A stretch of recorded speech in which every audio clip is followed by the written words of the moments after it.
Hello and welcome. What we're going to be looking at in this video today is we're going to be looking at camera techniques, which is probably the most commonly asked question about filmmaking.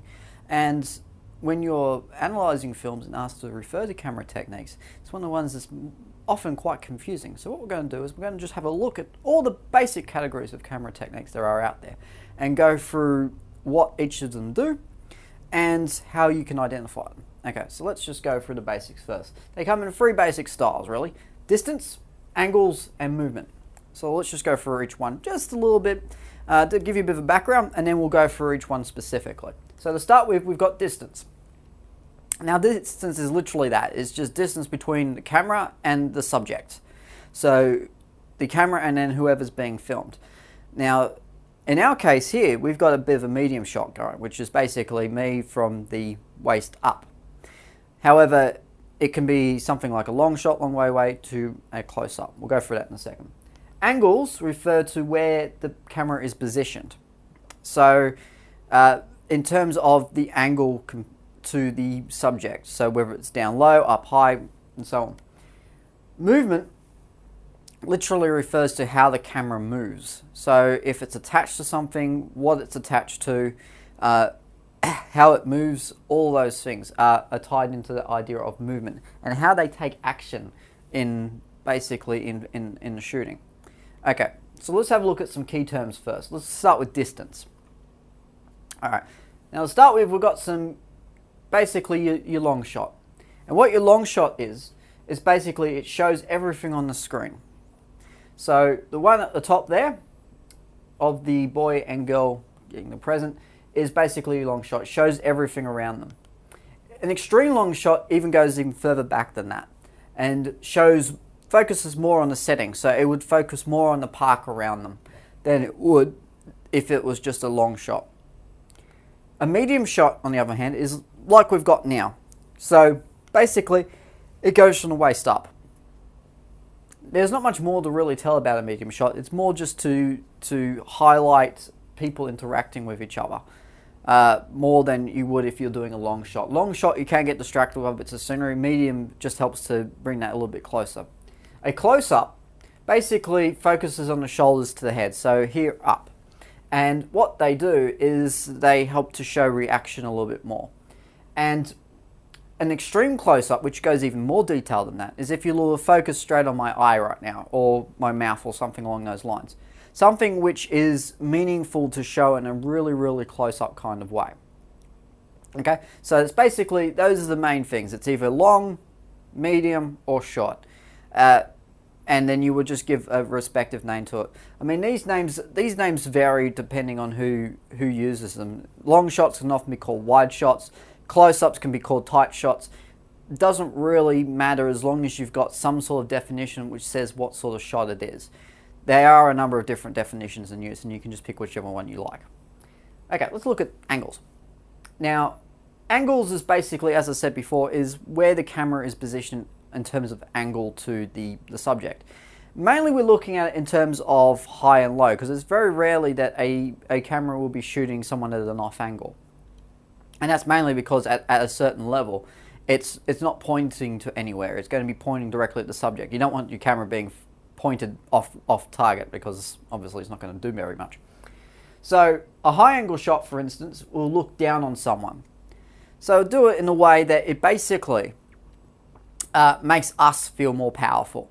So whoever's in the audience will feel more powerful than the person who's on screen, and it's sort of trying to belittle them a little bit. So if you imagine, and if someone is sitting up on a throne and looking down on you, then that person would be more powerful. And if you were to sit in that throne at the top and look down, everyone would appear much smaller, which means you feel more powerful. And that's pretty much the same effect that goes on here. So that top arrow is roughly where it would be positioned. Eye level is pretty much what we see already. It's a normal level, straight at the eye line sort of shot. So we don't really need to draw an arrow to that one, because it's really pretty much at eye level. And low angle, which is just below that bottom arrow there. And what a low angle shot does is it's a shot that looks up at the subject. And that's to make them now appear more powerful. So instead of being the kings on the throne, now we are the ones at the bottom. We're the ones being looked down upon.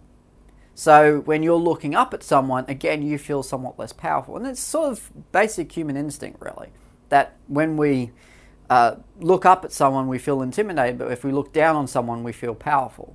And it's pretty much the same thing that camera angles tap into when they are basically being set up, is they can tap into that emotion of feeling either vulnerable or strong. Next one we'll look at is point of view. Now, point of view basically is your camera becoming the eyes of a character. So we see basically what they see. So we pretend that we are a member of the cast, or in some cases, even in sort of mockumentary style films, quite often the camera itself is a character, and it sort of forms a bit of a narrator. So really depends on the type of film that it is, but point of view shots, generally speaking, are from the perspective of a character, and it's something that sort of helps us to see the world in their own eyes, and can be an interesting technique to use in film, to say the least. So those are the basic ones. So you've got your high shot, your middle shot, your eye line one, your low shot, and then also your point of view shot. And that's basically the main 4 angles that you've got. Next one, we're going to look at movement. Okay, so you think of movement, you think of a camera moving, and it's basically what it is.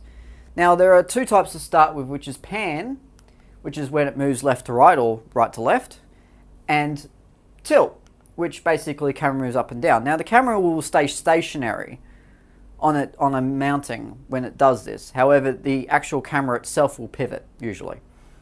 And that's what we mean by a pan or a tilt shot. So the camera is stationary, or the camera itself is stationary, but it just moves from side to side or up and down. Now, the ones where the camera actually moves along with the subject are things like handheld.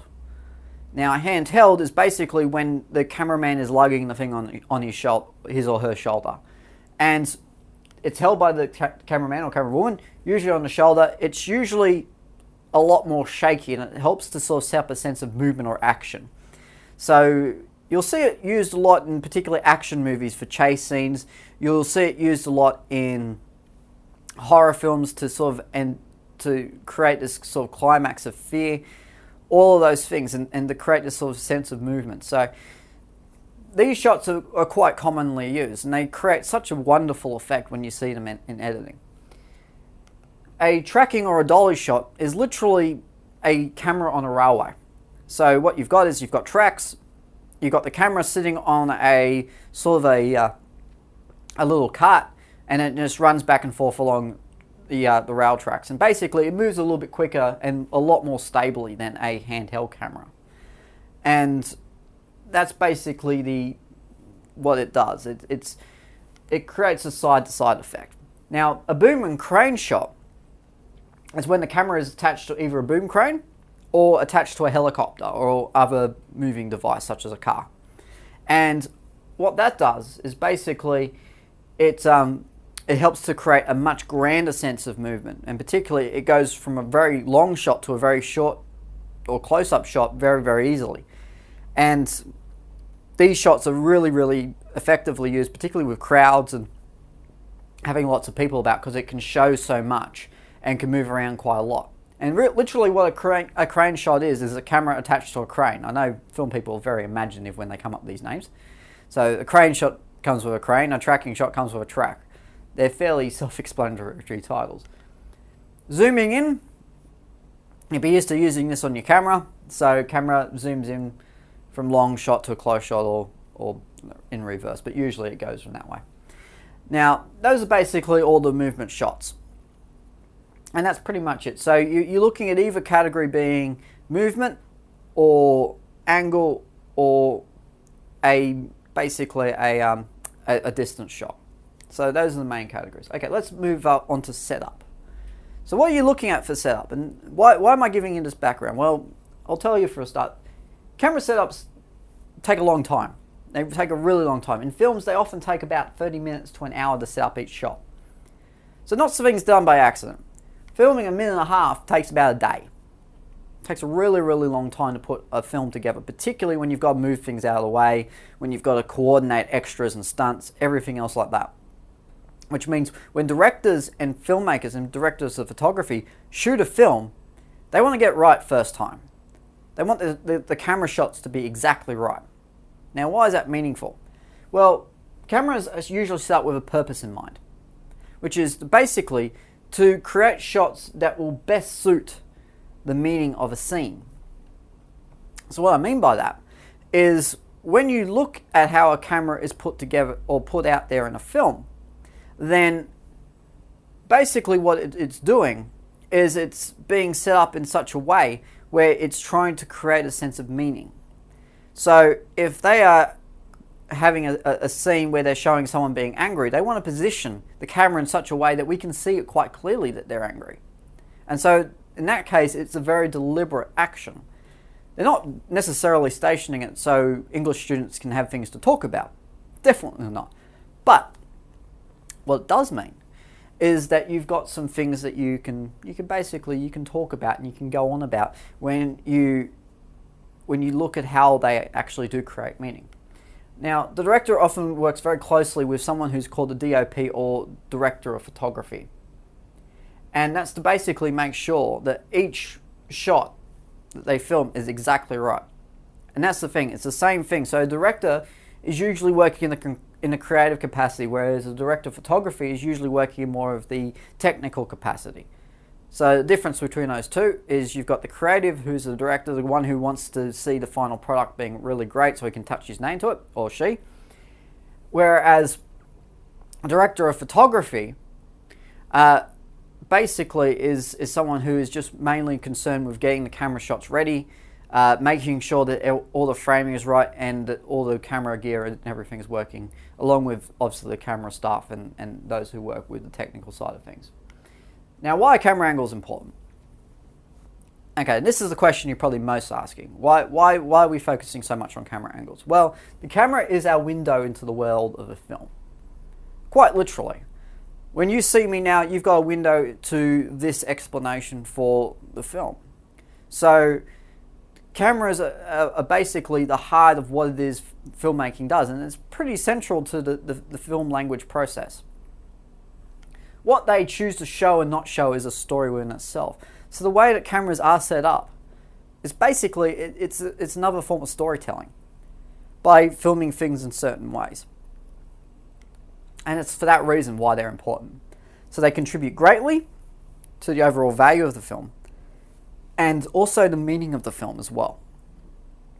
So as I said before, when cameras are set up and they take a long time to do, you've got this intention to contribute to the meaning of the film by having a camera angle in a certain place. So that is basically the heart of what you're looking at, is thinking carefully about why they've chosen to shoot someone or something in a particular sort of way to create meaning in their own way. So that's really the basis of camera angles. Have a look at the direction, where it's pointing, what it is doing, and everything else. And that's basically it for camera angles.